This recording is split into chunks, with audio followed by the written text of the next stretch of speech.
Tim Lincecum, una estrella tan brillante como fugaz. Entre 2008 y 2009, Tim Lincecum era el mejor pitcher del béisbol. Tenía 24 años, pesaba 77 kilogramos, medía 1,80 de estatura y lanzaba 97 millas por hora con una mecánica que nadie se explicaba cómo es que la hacía. Lo llamaban The Freak, el fenómeno. Era el terror de los bateadores. 4 años después, era el peor pitcher de las mayores. Esta es la historia de una de las carreras más brillantes y breves que el béisbol ha visto en las últimas décadas. Para entender a Tim Lincecum, primero hay que entender a Chris Lincecum, su padre. Chris era ingeniero de Boeing en Seattle. Había jugado béisbol colegial y aunque no llegó al nivel profesional, le quedó una obsesión con la mecánica de picheo. Cuando su hijo mayor Sean empezó a lanzar en el patio trasero de la casa, le construyó un montículo improvisado y empezó a enseñarle todo lo que había aprendido. Tim, de 5 años, se colaba en las lecciones. Lo que enseñaba Chris no era béisbol tradicional, era algo revolucionario, una teoría propia de cómo generar velocidad en un cuerpo pequeño, utilizando todas las articulaciones en secuencia, desde los pies hasta los dedos de las manos, maximizando el torque y la rotación en lugar de depender de la fuerza bruta. Era la mecánica de un hombre que sabía que nunca iba a ser grande físicamente y había encontrado una manera diferente de generar potencia. Tim absorbió esa teoría como esponja y resultó que su cuerpo era perfecto para ejecutarla. No era grande, era delgado, pero tenía una flexibilidad casi sobrenatural, con caderas que rotaban a una velocidad que tiempo después biomecánicos estudiarían con cámaras de alta velocidad. En ese tiempo, la creencia de los pitchers era que tenían que generar velocidad con el brazo. Lincecum la generaba con todo el cuerpo. El brazo era solo el último eslabón de una cadena que empezaba en los pies. En la preparatoria, Lincecum ganó 3 títulos estatales y el premio Gatorade al mejor jugador del estado de Washington. Los Cachorros de Chicago lo seleccionaron en la ronda 48 del draft de 2003, ni siquiera cerca de las primeras rondas. La mecánica era tan rara que la mayoría de los scouts le sacaban la vuelta. Lincecum rechazó los Cubs y se fue a la Universidad de Washington con una beca completa, pero su padre le puso una condición al staff de picheo: nadie iba a tocar la mecánica de su hijo. Si querían a Tim, tenía que ser tal y como era. En la Universidad de Washington, Lincecum se convirtió en el mejor pitcher universitario del país en cuestión de 2 años. En 2006, su último año, se fue con récord de 12-4 y una efectividad de 1.94, además de 199 chocolates en 125 entradas lanzadas. Ganó el premio Golden Spikes, el Cy Young del béisbol colegial en Estados Unidos, y rompió el récord histórico de ponches de la conferencia Pac-10 con 491 en su carrera universitaria. Aún así, con todo eso, a los equipos no les convencía sus mecánicas y 9 equipos lo pasaron por alto en el draft de 2006. Así es, 9. El pensamiento era el mismo: es demasiado pequeño, una mecánica muy violenta, se va a lesionar en menos de 2 campañas. El gerente general de Orioles lo dijo sin temor a las críticas. Nosotros teníamos un sentimiento de que era demasiado bajo, no tenía un gran físico y su mecánica lo iba a terminar rompiendo. Nuestro departamento de scouting lo bajó por el aspecto médico. Los Gigantes de San Francisco lo tomaron en el 10º lugar, le pagaron $2 millones,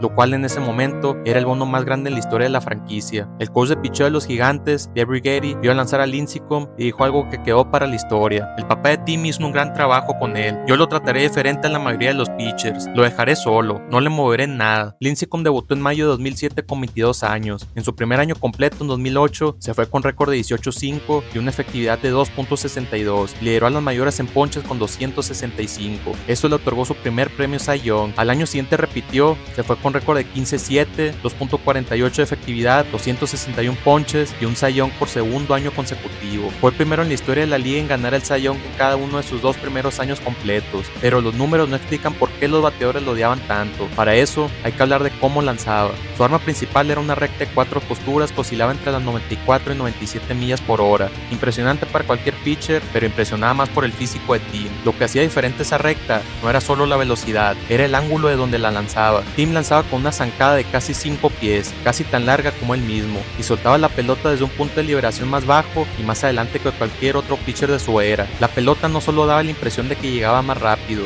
llegaba desde un ángulo que los bateadores no podían tomarle el timing. La percepción de velocidad era mayor que la velocidad real. Acompañando la recta estaba la de 2 costuras, similar, con un movimiento que provocaba muchos rodados, y entonces venía el cambio de velocidad. Su changeup era quizás el mejor del béisbol en ese momento. Salía con el mismo movimiento de brazo que la recta, idéntico hasta el último segundo, y llegaba entre 12 y 15 millas más lenta. Para un bateador que ya está esperando la recta tarde por el ángulo de salida, ese cambio de velocidad era imbateable. Era el picheo con el que más ponchaba. Por último, estaba su curva, que tiene una caída vertical casi perfecta, la alternaba mucho entre la recta y el cambio. Cuando aparecían conteos de 2 strikes, era devastadora. Lo que hacía que todo esto funcionara era la consistencia de su mecánica. Cada picheo salía exactamente del mismo túnel, la misma posición del brazo, el mismo ángulo del hombro, el mismo punto de liberación, sin importar qué iba a lanzar. Los bateadores no podían leer ninguna pista en su cuerpo para anticipar que vendría. Cuando la pelota salía de su mano, ya era demasiado tarde para ajustarse. Para poner en perspectiva lo que hacía, en sus primeras 3 temporadas completas, del 2008 al 2010, arrancó con récord de 50-21 y 2.91 de efectividad, pero a Tim no solo la llamaban de freak por lo que hacía en la loma, fuera del campo hacía de las suyas. En 2009 lo pararon en la carretera por exceso de velocidad y le encontraron hierbita verde en el carro, 3,5 gramos.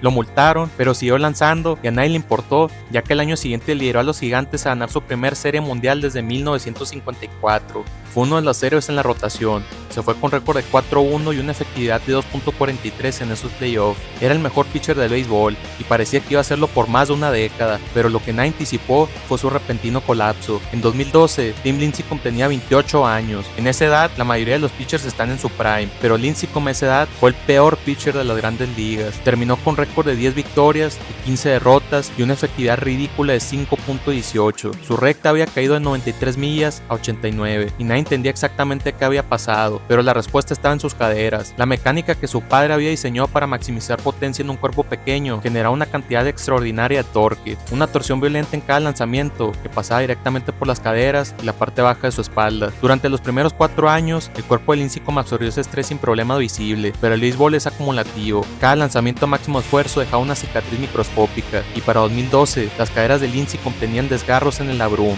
El cartílago caía estabilidad a la articulación, y eso le estaba robando potencia. Cuando las caderas no rotaban con la misma velocidad, todo lo que dependía de esa rotación se derrumbó. La velocidad cayó, el control desapareció y la mecánica, esa mecánica tan precisa que su padre había construido.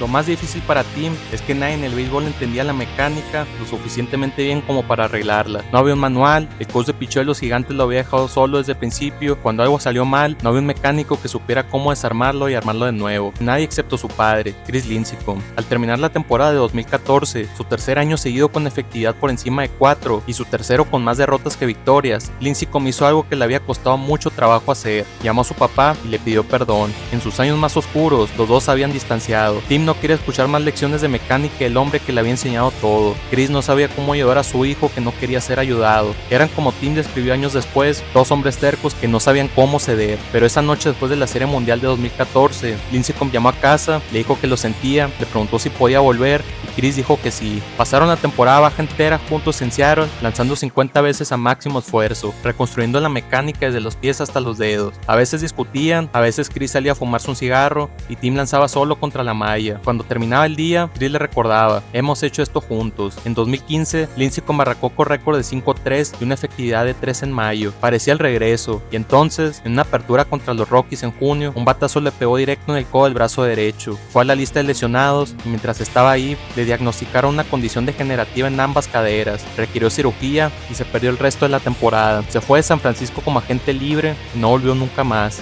Firmó con los Angelinos en 2016 por $2.5 millones.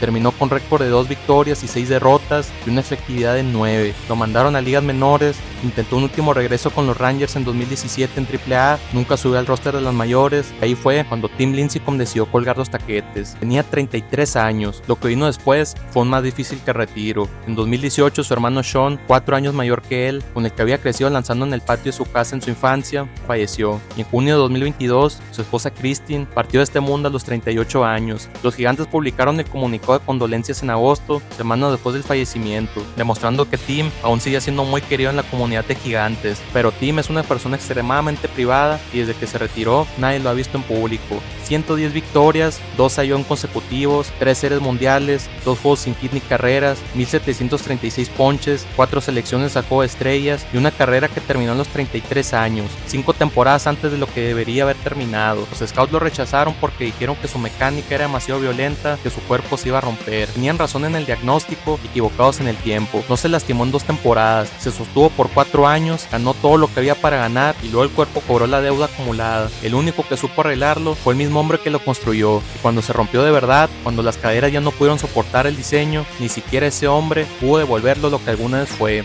Tim Lindsay como vive en algún lugar de Washington, lejos de las cámaras, lejos del béisbol, lejos de todo, uno de los jugadores más queridos en la historia de los Gigantes, el hombre al que San Francisco simplemente le llamaban The Freak. Quizás ya dijo todo lo que tenía que decir en el montículo.